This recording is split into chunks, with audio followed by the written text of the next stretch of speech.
conversar com vocês uma coisa muito séria. É uma conversa para os meus leitores do Capitalismo 4.0, é uma conversa para a esquerda reflexiva que mantém o canal, pode ter uma conversa também para fora do ambiente do canal. Mas o objetivo, gente, é de uma instrução localizada.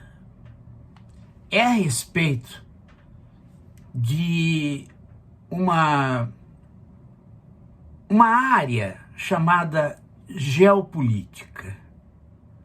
Esta área, ela tende atualmente a mais confundir do que ajudar.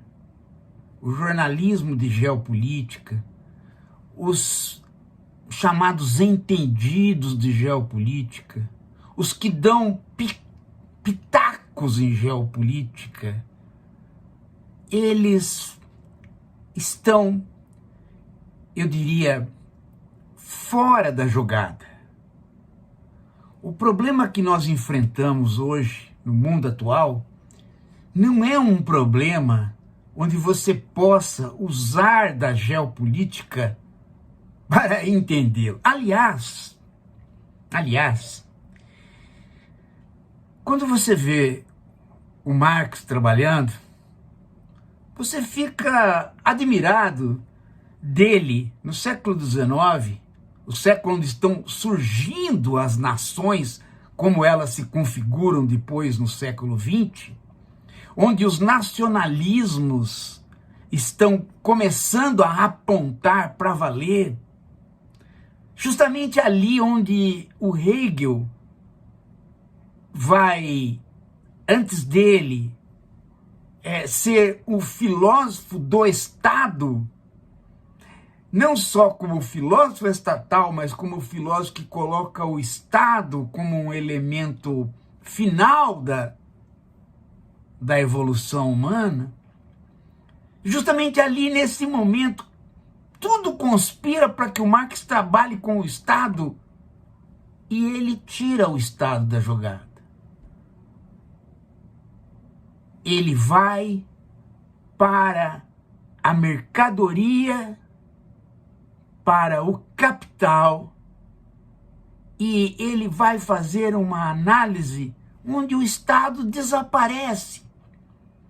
Muita gente entende isto como sendo uma espécie de metodologia para limpar o terreno, né? Quando você faz um modelo sem atrito para estudar a física dos corpos, você tira atrito, tira isso, tira aquilo para formar um modelo. Também tem isso no Marx, mas tem um outro cuidado. Justamente por ele ter lido Hegel, e o Hegel ter feito uma apologia do Estado, ele percebe que o próprio Estado está se tornando um fetiche. As pessoas começam a não ver mais a mercadoria, não ver mais o capital, não ver o dinheiro, porque elas não veem mais as ações das pessoas e das classes, elas veem os estados. Então você começa a falar em termos de, porque a Inglaterra, porque a Alemanha, porque não sei a Itália, porque isso, porque aquilo, a Rússia, né? E você se perde nesta nomenclatura de abstrações que não dizem nada, porque o que é uma nação se a gente não olhar as classes sociais e o caminho do dinheiro?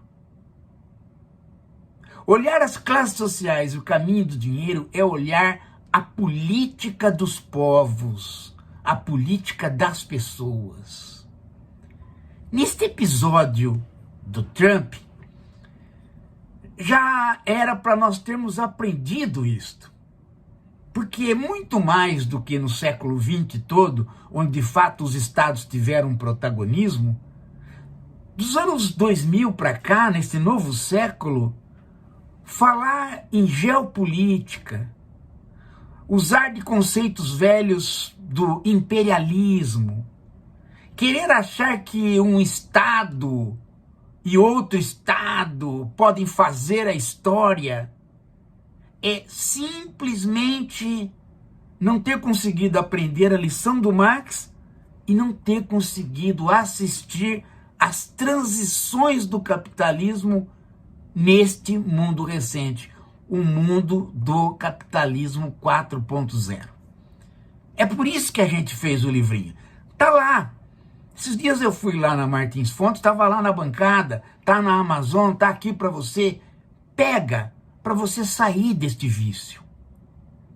Quando você diz, porque agora os Estados Unidos, aí a Rússia, porque a China é uma nova geopolítica que está se montando, você simplesmente caiu no fetiche do Estado. Você se esqueceu completamente que os Estados não estão apitando quase nada, gente. Que agora, no século XXI, já dá para perceber que os atores saíram do Estado, se deslocaram do Estado, que o ator principal, o capital, ele começou a trabalhar com corporações e com ele próprio. Ele próprio se transformou de capital produtivo para capital financeiro e englobou o capital como um todo. E ele próprio deixou os estados de lado para colocar as corporações. E ele próprio começou a deixar as próprias corporações de lado para colocar o caminho do dinheiro na mão dos mais ricos, seja lá de que nação eles possam ser.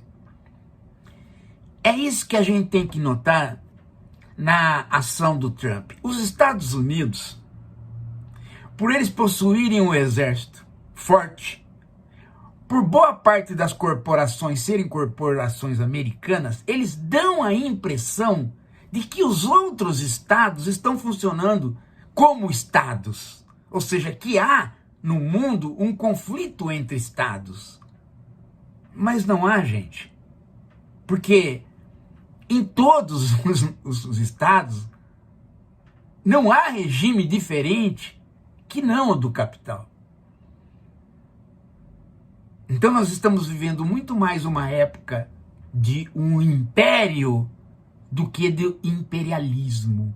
Nós estamos vivendo dentro do império do capital, das big techs e da infosfera. Isto penetra todos nós. E é preciso entender isto, gente, para não cair nas análises que falam em conflito de estados e organização geopolítica.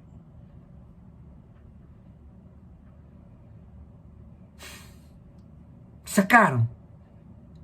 Então veja só. Eu vi várias pessoas aí ainda funcionando dentro desse registro. Eu falei, não pode. Preciso fazer o alerta para a esquerda reflexiva que este registro não funciona. Achar que a Rússia é a Rússia, a China é a China, Estados Unidos é Estados Unidos, a Inglaterra. Achar isto, gente, é simplesmente viver no passado. A pergunta agora é: para onde vai a melhor acumulação do capital? Qual o sistema de acumulação? E quais as pessoas e os grupos que estão se movendo para satisfazer esse sistema? Quando você pergunta isso, você tira a aura de todo poderoso dos estados. Vou fazer uma pergunta para você. Tirando o Trump, Você sabe o nome dos presidentes ou dos primeiros ministros? Hã? Talvez você saiba alguns que o Lula se relacionou com eles, então aparece no jornal. Mas não tem mais uma grande importância. E o próprio Trump, ele já não funciona mais como alguém que comanda um Estado. Ele funciona alguém que se mantém no poder dentro de uma política mesquinha. Porque é nisso, na política mesquinha de todos os países, é isto que é o resultado do capitalismo financeiro. O capitalismo financeiro, ele eliminou a burguesia com relação ao burgo. Ele jogou o dinheiro para ele acumular em termos de papéis, ações, especulação a respeito do valor do dinheiro, extrativismo a partir de corporações, derivativos, papelada do mercado financeiro, juros, o dinheiro que não passa pela mercadoria material, nem pela imaterial, ele simplesmente passa pelo empréstimo dele mesmo. Quando o dinheiro se desloca de uma classe social, ele se torna um princípio dele por ele próprio. Daí que a gente começa a falar das Big Techs, mas quando vai ver as Big Techs, elas não são uma burguesia comandando o dinheiro. Elas são sociedades anônimas cujo dinheiro as comanda. Ou seja, a acumulação as comanda. Tanto é que elas podem mudar de ideologia a qualquer momento. O Zuckerberg era a favor de direitos humanos, minorias, e de repente mudou. Porque o capital mandou ele fazer isto.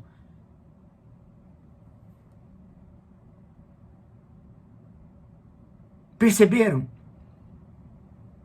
O próprio Zuckerberg e todos os outros que a gente pensa que ainda é uma burguesia, não tem absolutamente nenhum controle que a burguesia antes tinha. O controle é do capital. Então a política dos países, ela escapa da mão das classes sociais que comandavam. E ela se torna, portanto, uma política mesquinha. Em que sentido? Cada grupo que chega no comando dos governos, o único trabalho que eles podem fazer é tentar se manter para as próximas eleições. Mas eles não conseguem mexer no caminho do capital. Então, sobra para eles pouca coisa, se não tentar ganhar os eleitores para a próxima eleição, para a próxima eleição, para a próxima eleição. As modificações são muito pequenas.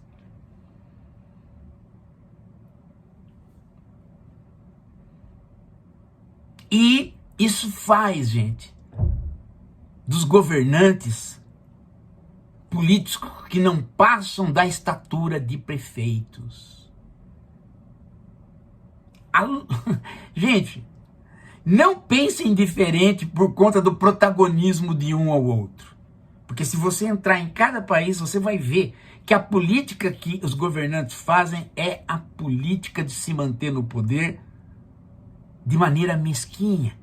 Eles estão muito mais interessados num projeto pequeno de poder do que num projeto histórico. E isto vale até para aqueles que enganam, como o Xi Jinping, ou como o Putin, ou como o Trump. Parece que eles são estadistas, parece que eles comandam a nação, mas quando você vai ver a política deles internamente, é única e exclusivamente para escapar de alguma oligarquia, para poder continuar servindo ao capital, e a política fica mesquinha. Ela não tem mais um plano, ela não tem mais uma história.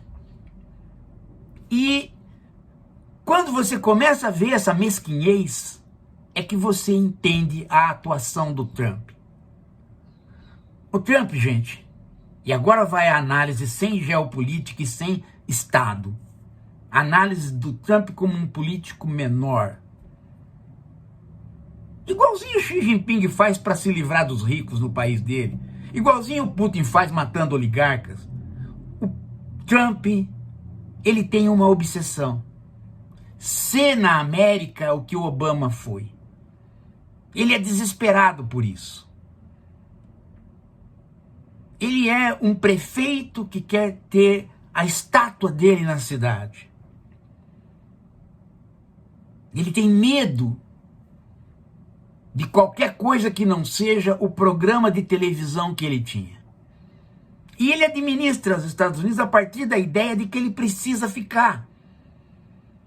E para ficar ele precisa dos eleitores. E quem é a base eleitoral dele? A base eleitoral dele é uma classe média assustada, empobrecida e uma classe operária velha que foi destituída pelas Big Techs. Então, este grupo de ressentidos é o eleitorado do Trump.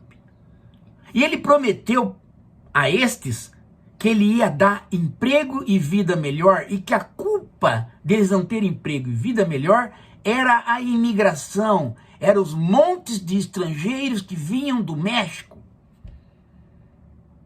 E ele começou a perseguir essas pessoas para ter respaldo do eleitorado dele, só que a perseguição dele foi exagerada.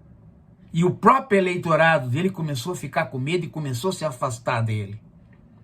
Eis que ele joga uma mentira daquelas de prefeito, né? Olha, esses caras aí, esses estrangeiros, são narcotraficantes, são estupradores, vamos pegá-los. Não colou. Mas eles estão comandados por um país aí que tem um bandido que não foi eleito, que roubou nas eleições, o Maduro. Então vamos pegar este cara e aí tudo se resolverá. E esta mentira gerou a invasão. E tanto é uma mentira que ele não destituiu o governo. Ele deixou a vice comandando todo o aparato da Venezuela. E o petróleo vem de brinde para ele oferecer para os grupos mais ricos e para os industriais alguma coisa no sentido de que ele possa justificar no Congresso a atuação dele. Porque aí no Congresso, democratas e republicanos vão falar, bom, são os interesses americanos que estão na jogada, é o petróleo, né? Desrespeitou os direitos humanos, mas é o petróleo. Tinha companhias americanas que foram nacionalizadas. Então os dois partidos de ricos vão apoiá-lo. Então vai ficar a esquerda socialista democrática contra. Sacaram? Agora, o problema é que na administração que ele tem que fazer agora com a vice que ele deixou no cargo, e na administração que ele tem que fazer com a Venezuela, é fácil trazer as companhias de petróleo. O difícil é ele fazer com que o eleitorado não veja esta ação como parte de uma mentira. Porque logo, logo não vai resolver nada. Logo, logo passa a mentira. O Maduro está preso, o tráfico continua. O Maduro está preso e você continua perseguindo as pessoas. Cadê o problema? Aí ele vai transferir a mentira para um outro local. Ele vai falar de Cuba, ele vai falar da Colômbia. Ele só não vai falar do Brasil porque o Lula foi precavido. E porque as nossas relações diplomáticas com os Estados Unidos também foram precavidas e alertaram o Lula que o caminho era perigoso. O caminho do confronto. Lula navega bem nesse cenário confuso. Mas esse cenário é confuso porque as pessoas querem analisá-lo a partir de geopolítica e do protagonismo do Estado. E não é o protagonismo do Estado. É o protagonismo de ninguém. É simplesmente o capital se deslocando para além das burguesias que torna cada governante um tipo de prefeitinho que vai tampar buraco, vai perseguir bandido, vai pôr neguinho na cadeia. Agora, claro, você fala assim, mas esse prefeitinho, no caso Trump, tem o maior exército do mundo. Sim, mas tem o único. Não adianta a Rússia ter bomba, a China ter bomba, isso não adianta nada, gente. Porque não é isto que está na jogada, não é mais a Primeira Guerra Mundial, Segunda Guerra Mundial, Terceira Guerra Mundial, é simplesmente cada prefeitinho tentando ficar no poder a partir de outros prefeitinhos que o querem. O protagonismo dentro de cada país, gente, se apequenou demais. O Trump não é um estadista, ele é um prefeitinho. Ele nunca foi senador, nem deputado, nem governador, ele nunca foi nada. Nada. Putin foi da KGB, Xi Jinping foi membro do partido, eles ainda representam alguma coisa, mas vai passar. A Rússia depois de Putin não é mais nada, não tem mais líder. Ela mesma não formou líder. A China, depois de Xi Jinping, também não tem mais líder. Nós passamos esse problema aqui, depois de Lula nós não temos mais líder. Nós estamos vivendo um apequenamento da política, gente, exatamente porque nós não estamos mais numa época de estados e imperialismos. Nós estamos num império onde o dinheiro extrapolou os seus donos e se transformou naquilo que o Marx dizia, o carro-chefe da história. É ele que puxa as classes sociais. Como as classes sociais se deslocaram da cidade, elas não precisam mais pôr o pé no chão, elas vivem num mundo virtual, extramundo, elas não ligam mais para o que acontece. Ligam tão pouco, que deixaram Nova York, a maior cidade do mundo, cair na mão de um socialista. Se tivessem interesse, não deixariam. Não possuem mais interesse. O interesse é simplesmente como eu vou continuar com a minha empresa se eu investir tudo e os acionistas estão cobrando lucro. Mas eu mesmo sou só um acionista. Também as próprias empresas se apequenaram, gente. As próprias Big Techs não têm mais protagonismo de nada, elas estão investindo uma na outra para esperar um lucro que pode não vir. Então a própria luta de classes, gente, se tornou algo menos visível. E a geopolítica, uma ciência que está virando pseudociência. E é claro, nessa hora, todo tipo de professor fajuto aparece. E tá aí o National Kid, para não deixar eu mentir, falando abobrinha e outros falando abobrinha. A esquerda reflexiva não vai fazer isso. Vocês não vão cair nessa história de analisar as coisas pela geopolítica. Vocês vão analisar as coisas pela pequenez da política em cada local.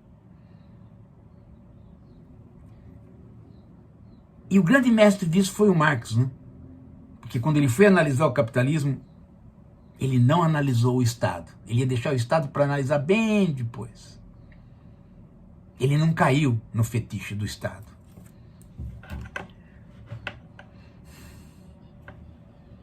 Daqui a pouco a gente volta.